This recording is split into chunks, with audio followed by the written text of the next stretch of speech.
Hello dear friends, कैसे हो। स्वागत है आप सभी का अपने यूट्यूब चैनल अमरोहा स्टडी में। देखिए फ्रेंड्स, आज मैं आपके लिए बहुत ही शानदार, मज़ेदार, ज़बरदस्त टॉपिक लेकर आया हूँ। ये हमारा आज का टॉपिक होने वाला है हिंदी वर्णमाला व विराम चिन्ह, यानी हिंदी वर्णमाला से संबंधित। जी हाँ, देखिए इसमें हम इस वीडियो के माध्यम से हिंदी वर्णमाला के जो भी मोस्ट महत्वपूर्ण प्रश्न हैं जो ऑल कॉम्पिटिटिव एग्ज़ाम में आते हैं, सभी महत्वपूर्ण प्रश्नों को हल करेंगे। देखिए ये हमारा आज का टारगेट रहेगा हिंदी वर्णमाला। तो बिल्कुल देखिए, बिगर टाइम वेस्ट करते हुए चलते हैं वीडियो की ओर। बहुत ही अच्छी शानदार वीडियो है आपके लिए। देखिए सबसे पहले वर्णमाला पढ़ने के लिए हमें वर्ण तालिका का पता होना चाहिए। ठीक है, वर्ण तालिका। देखिए वर्ण तालिका में क्या है, इसके दो भाग होते हैं। मैंने बहुत ही सिंपल तरीके से आपको बताया है, पूरा अपना 100% देने का प्रयास करा है ताकि आपके मन में कोई भी सवाल हैं उनका सभी का समाधान हो सके। बिल्कुल देखिए, इसके दो भाग होते हैं। नंबर एक है, पहला भाग होता है देखिए स्वर। ठीक है, स्वर भाग। इसके दो भाग होते हैं किसके, हिंदी वर्णमाला के। दो तरीके से बताया मैंने, बहुत ही सिंपल, अच्छी तरीके से पढ़ेंगे आप समझेंगे। देखिए स्वर किसे कहते हैं, जिन वर्णों का उच्चारण बिना किसी अवरोध के तथा बिना किसी दूसरे वर्ण की सहायता से होता है, उन्हें क्या कहते हैं, उन्हें स्वर कहते हैं। यानी उन्हें बोलते हुए कोई भी अवरोध नहीं होना चाहिए, उन्हें क्या कहते हैं, स्वर। ठीक है, अब देखिए बात करते हैं व्यंजन की। देखिए यहाँ से काफ़ी ज़्यादा क्वेश्चन पूछे जाते हैं, इनकी संख्या भी पूछी जाती है, तो ये चीज़ हमें बिल्कुल पता होने चाहिए। तो बिल्कुल देखिए, पहले हम चर्चा कर लेते हैं स्वर की। ये जो स्वर होते हैं, स्वर दो प्रकार के होते हैं। ठीक है, आप देख रहे हैं स्वर कितने प्रकार के होते हैं, स्वर दो प्रकार के होते हैं। कौन कौन से, एक होता है ह्रस्व और दूसरा होता है दीर्घ। ठीक है, देखिए ह्रस्व में मैं आपको बता दूं, ह्रस्व के अंतर्गत आता क्या है, इसके अंतर्गत जैसे छोटा आ, छोटी ई, देखिए छोटी ई, उसके बाद आपका छोटा ऊ, और ये फिर आता है री। ठीक, ये ह्रस्व के अंतर्गत आते हैं। ठीक है, अगर देखिए वही बात करें दीर्घ में, अब देखिए इनकी यहाँ से संख्या पूछ लेता है कि जो ह्रस्व स्वर हैं उनकी संख्या कितनी होती है, तो कितनी है, आपको 4 दिखाई दे रही है। अच्छे से पढ़िए, बहुत ही शानदार तरीके से मैं आपको बताने का प्रयास करूँगा। आशा करता हूँ वीडियो अच्छी तरीके से समझ में आएगी। देखिए दीर्घ में क्या होता है, दीर्घ का मतलब एक्चुअली होता है बड़ा। तो इसमें देखिए सब चीज़ें बड़ी होनी चाहिए, जैसे कि बड़ा आ हो गया, बड़ी ई है, बड़ा ऊ है, ए है, और ये ए है। औ भी इसके अंतर्गत आता है और औ भी इसके अंतर्गत आता है। ठीक, इस प्रकार से इनकी जो कुल संख्या होती है वो कितनी होती है, 7 होती है। ठीक है, बिल्कुल बहुत अच्छी तरीके से समझ लीजिए। अब देखिए व्यंजन क्या है, व्यंजन को निम्न 5 भागों में बांटा गया है। मैंने व्यंजन को भी बहुत अच्छी तरीके से बताया है आपको। ठीक है, अब देखिए जो बात करते हैं स्पर्श व्यंजन की, हमारे जो स्पर्श व्यंजन हैं वो होते क्या हैं। देखिए स्पर्श व्यंजन जो हमारा देखिए कै वर्ग है। ठीक है, ये कै वर्ग होता है, और ये हमारा होता है चै वर्ग। ठीक, फिर होता है टै वर्ग, उसके बाद तै वर्ग, और फिर है आपका पै वर्ग। मेरा कहने का मतलब है कै वर्ग से पै वर्ग तक। ठीक है, तथा और उसके बाद ये डै हुआ है और डै। ठीक, ये डै है, डै ये। ठीक, इसमें क्या करना है, देखिए इनकी जो टोटल संख्या होती है वो होती है 27। स्पर्श व्यंजन की टोटल संख्या कितनी हो जाएगी आपकी, 27 हो जाएगी, 27। देखिए इसमें क्या करना है, जो कै वर्ग के अंतर्गत आते हैं, कै वर्ग के अंतर्गत देखिए हम लिख सकते हैं, जैसे कै हुआ हमारा, ये कै है, फिर है उसके बाद खे, फिर आप गै लिख सकते हैं। ठीक है, फिर होता है घ, ठीक। और ये डै इस टाइप से ये भी आप बना सकते हैं। च वर्ग में जो आता है च, ठीक। फिर है आपका छ, छ के बाद जय, जय के बाद आपका आता है इसमें झ, झ के बाद हमारा ऐ आता है ये, ठीक। अब देखिए जो हमारा होता है ट वर्ग, इसमें होता है हमारा ट, ठ आता है इसके अंतर्गत। फिर आता है ड, ड के बाद आपका आता है, ये ध्यान रखना है, ठीक है, बिल्कुल। देखिए ड, ये आप इस ये शब्द आप बिल्कुल देखेंगे इसमें, ठीक है नहीं। अब देखिए बात करते हैं तय वर्ग की। जो तय वर्ग होता है उसमें आता है तय, थ, द, और ये आपका हो जाएगा ध, न, ठीक। इस टाइप से ध्यान रखना। अब रहा हमारा पै वर्ग। पै वर्ग के अंतर्गत एक तो पै ही आ जाएगा, फ होता है, बै होता है, ठीक है, और उसके बाद हमारा क्या होता है, भय होता है, ठीक है। ये मैं भी इसके अंतर्गत आ जाता है। तो देखिए ये बिल्कुल देखिए स्पर्श व्यंजन थे, इनकी संख्या 27 है। मैंने सारे ही लिख दिए हैं आपको। बिल्कुल आशा करता हूँ अच्छी तरीके से ये आपको टॉपिक समझ में आ रहा होगा। बिल्कुल ध्यान रखना है, ये आपको बहुत अच्छा है। आज का टॉपिक भी इतना शानदार है, ज़बरदस्त है, आपको आनंद आएगा पढ़ते हुए भी। देखिए अंतस्थ व्यंजन क्या होते हैं। जो अंतस्थ व्यंजन होते हैं उनकी संख्या देखिए 4 होती है। अंतस्थ व्यंजन की संख्या 4 होती है। कौन कौन सी?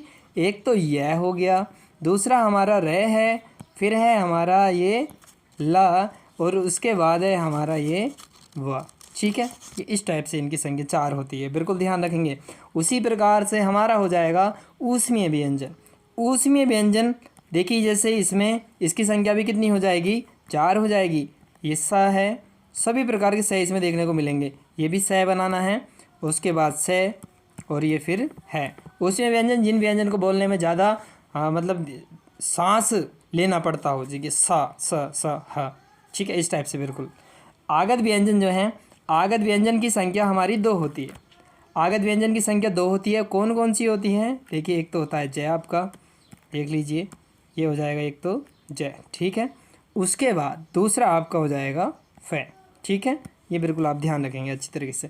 तो इनकी संख्या कितनी होती है? आगत व्यंजन की 2 होती है। फिर है आपका संयुक्त व्यंजन।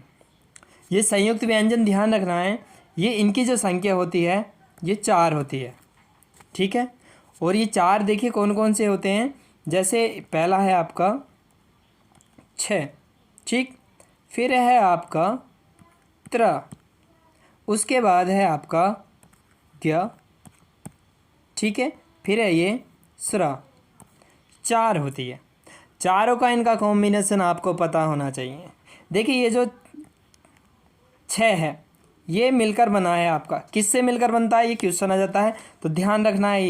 ये कैसे मिलेगा और किससे मिलेगा, ये आधा कै हो जाएगा ये, और प्लस स से मिलकर बना है, ठीक है। उसी प्रकार से ये जो त्रय है, ये त्रय आपका किससे मिलेगा, आधा त्र बनाना है इसमें, ये वाला आधा त्रय हलंत लगा देना है और प्लस के क्या लगा देना है, रा, ठीक है। ये इस टाइप से हो जाएगा आपका त्र। इसी प्रकार से देखिए ये जो है अच्छी तरीके से समझ लीजिए, ज्ञानी किससे बनना है। देखिए ये आधा जय हो जाएगा, आधा जय के लिए हलंत लगाना पड़ेगा, फिर उसके लिए आय बनाना पड़ता है। अब ये सिरा है, सिरा देखिए सिरा के लिए क्या करना पड़ेगा, इसके लिए हमें ये स चाहिए, ठीक है। और क्या हो जाएगा, ये रा हो जाएगा, स प्लस र से मिलकर बनता है। अच्छी तरीके से मैं लिख देता हूँ, आपको असुविधा ना हो, ठीक है। तो बिल्कुल देखिए इसके लिए क्या करना पड़ेगा, स्र के लिए ये स बनाना है, हलंत लगाना है, प्लस कर देना है, और किसके योग से बनेगा, ये रा के, इस टाइप से ये सरा। तो चारों ही संयुक्त व्यंजन ध्यान रखना है आपको। कौन कौन से मैंने लिख के बताए हैं, किस किस से मिलकर बनते हैं, ये भी मैंने बताया है। देखिए उसके बाद चलते हैं, दीर्घ संधि स्वर हैं। देखिए दीर्घ संधि स्वर क्या होते हैं, बहुत अच्छी तरीके से सुनना है आपको, ठीक है। देखिए दीर्घ संधि स्वर, दीर्घ बड़ा बड़ा आ रहा है, इनकी संख्या 3 होती है।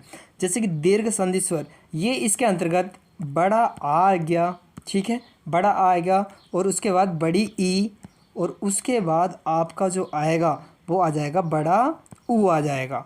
दीर्घ संधि स्वर हैं ये ठीक है। तो बिल्कुल ध्यान रख रहे हैं। नेक्स्ट टॉपिक की ओर चलते हैं, ये भी ध्यान रखना, बहुत बढ़िया टॉपिक लिए हैं मैंने सारे ही आपके लिए। संयुक्त स्वर होते हैं। देखिए संयुक्त स्वर कैसे होते हैं।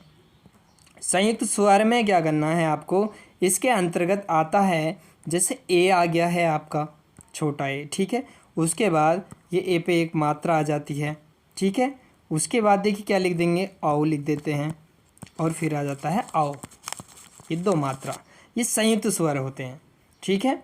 बिल्कुल ये ध्यान रखना है, बहुत ही अच्छी वीडियो लाया हूँ मैं आपके लिए बना करके। आगत स्वर हैं। आगत स्वर क्या है, देखिए आगत स्वर ये हम ऐसे लिख देते हैं, आ बनाएंगे और ऊपर चंद्रमा बिंदा लगा देंगे, ये हमारा आगत स्वर हो जाएगा, ठीक है। अब देखिए अग्र स्वर में क्या है। अग्र स्वर में क्या करना पड़ता है हमें, अग्र स्वर यानी देखिए ई है, छोटी ई, उसके बाद बड़ी ई, या ए बनाना है और फिर ए पे ये मात्रा लगा देनी है, ये अग्र स्वर हो जाएंगे तुम्हारा, ठीक है। बिल्कुल मध्य स्वर में क्या करना है, देखिए मध्य स्वर के अंतर्गत आप पढ़ेंगे, जैसे कि ये छोटा आ, ठीक है, ये मध्य स्वर में आता है। उसी प्रकार से देखिए जो पच्च स्वर हैं, पच्च स्वर में हम क्या लिख सकते हैं, जैसे हमारा बड़ा आ जाएगा पच्च स्वर में, ये आ जाएगा छोटा ऊ आ जाएगा, और इसमें बड़ा ऊ भी आ जाता है, और ये आपका ओ आ जाता है, ठीक है। ओ के बाद हमारा ये आओ आ जाता है, ठीक है, औ के बाद हमारा आ जाता है, ठीक है। ये बिल्कुल ये कैसे स्वर हैं, पश्च स्वर हैं। अब देखिए जो समृद्ध स्वर हैं, समृद्ध में क्या होता है, इसके अंतर्गत जैसे छोटी ई आ जाए, बड़ी ई, और ये छोटा ऊ, बड़ा ऊ, ये सब आपको समृद्ध स्वर के अंतर्गत देखने को मिलेंगे, ठीक है। अर्ध समृद्ध स्वर में क्या करना है, इसमें ए आपको देखने को मिलेगा और इसमें औ होता है, ए और औ। इतनी बेस्ट वीडियो वर्णमाला की लेकर आया हूँ कि सारे क्वेश्चन महत्वपूर्ण हैं, बिल्कुल आपको बिल्कुल भी डाउट नहीं रहने वाला है। वर्णमाला का डर बिल्कुल निकल जाएगा हिंदी से, चाहे आप यूपी पुलिस की तैयारी कर रहे हैं, यूपीएसआई है, एमटीएस है, अगर वगैरह जो भी ऑल कॉम्पिटिटिव एग्ज़ाम है, उनमें आपको बहुत ही महत्वपूर्ण योगदान मिलेगा इस वीडियो को देखने के बाद। विव्रत है, देखिए विव्रत क्या है, विव्रत है आ है जैसे, और उसके बाद है ए। वीडियो अगर अच्छी लग रही हो थोड़ी बहुत भी तो लाइक और चैनल को सब्सक्राइब ज़रूर करें, क्योंकि ज़्यादा से ज़्यादा जितने ही भाइयों को पता चलेगा वीडियो का क्रेज उतना ही बढ़ेगा, और हमें थोड़ा मोटिवेट मिलता है, जिससे हमारा मनोबल थोड़ा और बढ़ता है कि ताकि हम आगे को वीडियो बना सकें। देखिए अर्धविव्रत में क्या है, अर्धविव्रत में आपके लिए देखिए सबसे पहले हमें अर्धविव्रत में ए है और औ, ये 2 शब्द आपको अर्धविव्रत में पढ़ेंगे, ठीक है, पढ़ने को मिलेंगे। अब देखिए कुल व्यंजनों की जो संख्या है, ये बहुत ही महत्वपूर्ण क्वेश्चन है आपका, ठीक है। कुल व्यंजन की जो संख्या है, देखिए वैसे तो हमारी 41 है कुल व्यंजन की संख्या, अब ये समझ लेना है कि है कैसे कैसे, ठीक है। तो कुल व्यंजन अगर पूछेगा तो 41 है। अगर हमसे पूछता है मूल व्यंजन की संख्या, तो मूल व्यंजक जो होते हैं हमारे, मूल व्यंजक होते हैं 33 होते हैं। मूल व्यंजक कितने होते हैं, 33 होते हैं, ठीक है, 33 होते हैं मूल व्यंजन, ध्यान रखना है। उसके बाद देखिए स्पर्श व्यंजन की संख्या है, जो हमारे स्पर्श व्यंजन होते हैं, ठीक है, आप देखिए सभी जानते हैं स्पर्श व्यंजन, अभी मैंने ऊपर भी आपको बताया था कि स्पर्श व्यंजन हमारे कौन कौन से होते हैं, ठीक है। जैसे ऊष्मीय व्यंजन है, स्पर्श व्यंजन है। वैसे स्पर्श व्यंजन की अगर कुल संख्या पूछेगा तो यहाँ पर हम 25 लिख सकते हैं, ये स्पर्श व्यंजन की संख्या, यानी कैसे पै वर्ग तक के स्पर्श व्यंजन की संख्या कितनी हो जाएगी, 25 हो जाएगी, ठीक है। अब देखिए अगला क्वेश्चन है हमारा, उत्क्षिप्त व्यंजनों की संख्या है। उत्क्षिप्त व्यंजन जो है, नाम से बहुत अजीब लग रहा है, उत्क्षिप्त जो व्यंजन हैं इनकी जो संख्या है वो 2 होती है, ठीक है। कितनी, उत्क्षिप्त जो व्यंजन हैं इनकी जो संख्या हो जाएगी वो कितनी कितनी होती है, 2। अब मैं बताऊँ कौन कौन सी होती है। एक तो हो जाएगा डे हो जाएगा, एक हो जाएगा हमारा डे हो जाएगा, ठीक है, डे, ये बिल्कुल 2 होती है, ध्यान रखना, डे और डे, ये ठीक। अब ऐसी ही है आपका अंत्यस्थ व्यंजन की संख्या। तो अंत्यस्थ जो व्यंजन हैं उनकी संख्या होती है हमारी 4, ठीक है। अंत्यस्थ व्यंजन 4 कौन कौन से, य है और र है, उसके बाद ल है और ये व है, मैंने बिल्कुल बताया है आपको। ऊष्मीय व्यंजन है, देखिए ऊष्मीय व्यंजन की संख्या यहाँ पर 4 होती है। ऊष्मीय व्यंजन 4 कौन कौन से होते हैं समझ लीजिए, जैसे कि स है हमारा, ये बड़ा स हो जाएगा, ये स है, उसके बाद है, ये सब ऊष्मीय व्यंजन है, ज़्यादा ऊष्मा निकलती है जिन्हें बोलने में। आगत व्यंजन की संख्या है, देखिए जो आगत व्यंजन है वो 2 होती है। आगत व्यंजन की संख्या कितनी होती है, 2। और मैं आपको बता दूं आगत व्यंजन कौन कौन से होते हैं, जैसे जय है और उसी ये क्या है, फ, ये आगत व्यंजन है, ठीक है। उसके बाद हमारा जो क्वेश्चन है, संयुक्त व्यंजनों की संख्या कितनी होती है। संयुक्त व्यंजन कितने होते हैं, 4 होते हैं, जैसे कि मैंने अभी आपको बताया था। संयुक्त व्यंजन कौन कौन से, एक तो छ था हमारा, ठीक है, और एक था आपका त्रा था, और उसके बाद ज्ञानी बना सकते हैं, बोल सकते हैं इसे, और एक था आपका सिरा, ये बिल्कुल ठीक है। ये जो छ बनता है ये किसके योग से बनता था, आधा कै और स के योग से, ठीक। त्रा किसके योग से बनता था, आधा त्रा बनाना है और रै। ज्ञानी है ये, आधा जय बनाना है, उसके बाद आय बनाना है, ठीक है। सिरा आधा से गुंडी वाला और रा बना देना है, ठीक। अर्धस्वर देखिए, अब बात करते हैं अर्धस्वर की। अर्धस्वर 2 होते हैं, उनकी संख्या 2 होती है, और ये होते हैं या और वा, ठीक है, ये अर्धस्वर है। लुंठित व्यंजन बहुत ही इम्पोर्टेंट है, ये होता है हमारा रा, लुंठित व्यंजन, ठीक है। इसी प्रकार से जो पार्श्वीय व्यंजन होता है, पार्श्वीय व्यंजन क्या होता है हमारा, लय हो जाएगा, ठीक है। उत्क्षिप्त व्यंजन है, देखिए बिल्कुल जैसा मैंने बताया था, उत्क्षिप्त व्यंजन आपके कितने होते हैं, ये 2 होते हैं। कौन कौन से, जैसे डे हो जाएगा और ये क्या हो जाएगा, डे हो जाएगा, ठीक है, ये उत्क्षिप्त व्यंजन है आपके ये, ठीक है। अघोष व्यंजन है। अघोष व्यंजन देखिए मैं आपको एक डेफिनेशन बता देता हूँ। जैसे प्रत्येक वर्ग के प्रथम और द्वितीय वर्ण, जैसे मान लीजिए ये कैफ है वह होता है आपका कैक है गै गै, यानी ये प्रत्येक वर्ग के, लिख देता हूँ मैं, चलिए, प्रत्येक वर्ग के प्रथम और द्वितीय और द्वितीय वर्ण, ठीक, तथा ये तो आएगा ही, इसके अंतर्गत और क्या आ सकता है, जैसे हमारा फ है, स है, ये वाला भी स बना सकते हैं, ये तीनों ही स आ जाएंगे। प्रत्येक वर्ग के प्रथम और द्वितीय वर्ण तथा फ से, ठीक है, ये क्या होते हैं, अघोष होते हैं, ठीक है। अब बात करते हैं हम सघोष की। सघोष भी बिल्कुल बहुत ज़्यादा इम्पोर्टेंट है। प्रत्येक वर्ग के तृतीय, आप देखिए तृतीय इसमें लेना है, तृतीय लेना है, और क्या लेना है, चतुर्थ, ठीक, यानी जो कै वर्ग है, पै वर्ग है, च वर्ग है, टे वर्ग है, तै वर्ग है, उनमें हम तृतीय, चतुर्थ और हमें ध्यान रखना है पंचम, ठीक है। ये पंचम वर्ण के, पंचम वर्ण और उसके बाद देखिए क्या लेना है, उनके अतिरिक्त होता है इसमें, जैसे हमारा ड हो जाएगा, ये ड है, ठीक है, ये जय भी होता है, और यह भी आता है इसके अंतर्गत, रे आएगा, फिर आपका ले भी आता है, और वह भी आएगा, और ये है भी आता है इसमें, ठीक है। ये हमारे सघोषीय व्यंजन होते हैं। एवं सभी स्वर सघोष हैं, जो सभी स्वर हैं, टोटल स्वर जितने भी होते हैं वो क्या कैसे होते हैं, आपके सघोष होते हैं। तो बिल्कुल देखिए बहुत ही अच्छा बेस्ट कंटेंट लेकर आया हूँ मैं आपके लिए, आपको लग रहा होगा वीडियो देखते ही। देखिए अल्प प्राण व्यंजन है। अल्प प्राण क्या है, देखिए जैसे प्रत्येक वर्ग के प्रथम, तृतीय, पंचम वर्ण, ठीक है। जैसे प्रत्येक वर्ग के, जो मैं लिख देता हूँ, ये प्रत्येक वर्ग के इसके अंतर्गत प्रत्येक वर्ग के, जैसे प्रथम है, ठीक, प्रथम है, प्रथम के बाद है हमारा तृतीय, ठीक, तृतीय हो जाएगा, और तृतीय के बाद है पंचम, ये पंचम वर्ण, ठीक।